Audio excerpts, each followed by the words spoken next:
Hello, hello mga Karosi Vlog, nandito na naman tayo. Dadaan na naman tayo sa inyong wall at ano na naman tayo, travel na naman tayo sa ngayon. Eto na tayo, naka-travel na tayo. Bago pa tayo nandito tayo sa sasakyan ngayon, magdasal muna tayo. Hello, Panginoon, maraming salamat po sa araw na ito at starting ito sa aming trabaho ngayon. Tulungan at protektahan mo po kami, lalong-lalo na ang aming mga pamilya for today. Maraming salamat po sa lahat ng pagkakataon at biyayang binibigay mo at mga pagsubok. Maraming salamat po na andiyan ka lagi sa amin at hindi mo kami pinapabayaan at iniwan. Maraming salamat. So, nandito na tayo, pupunta tayo sa mga bulubunduking sa araw na ito at ayan na, ano pa to, hapon pa ito, kaya kuha tayo ng video kasi bago ito sa ating mga paningin. Nandito tayo sa ibang kabaryuhan. Pumupunta tayo dito dahil dito tayo na-assign sa ating appointment for today.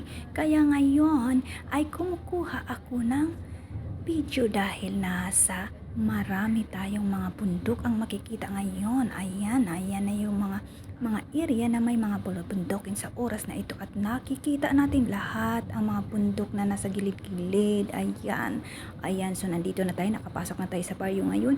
So, diretso pa rin tayo kahit ganon. At napakainit sa araw na ito, sobrang init sa araw na ito. Ayan na tayo.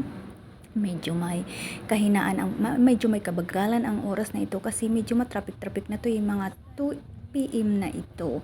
So, medyo tayo mabagal ang takbo. Ganon talaga ang buhay dati. But at least makapagpahinga man tayo kahit nasa sasakyan tayo, nakaupo na rin tayo. Siguro mga 1 oras na ang biyahe natin papunta doon sa ating client. Kaya nakaupo lang tayo at nagmumuni-muni sa oras na ito.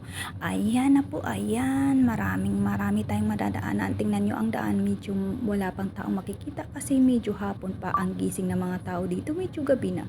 Kaya ganyan ang nakikita natin. Mga sasakyan lang na walang tao ang nandyan. Kahit na mga store, wala tayong makikita maraming tao. Kunti lang, 1, 2, 3. Yun lang ang makikita natin dyan. Kaya ganon. Ito naman ngayon ang ating puntahan. Ayan, nakikita mo yan, nasa gilid tayo ng mga bundok. Hindi mo lang makikita ngayon kasi nandito tayo sa mga building pero nakapaligid ang mga bulubundukin dyan. Ayan yung mga bulubundukin doon sa gilid. Pag nakaano yung camera, sana nasa taas ang camera para makita nyo lahat kasi nandito tayo sa gilid lang na sa loob lang ng sasakyan kaya hindi nyo makikita yun.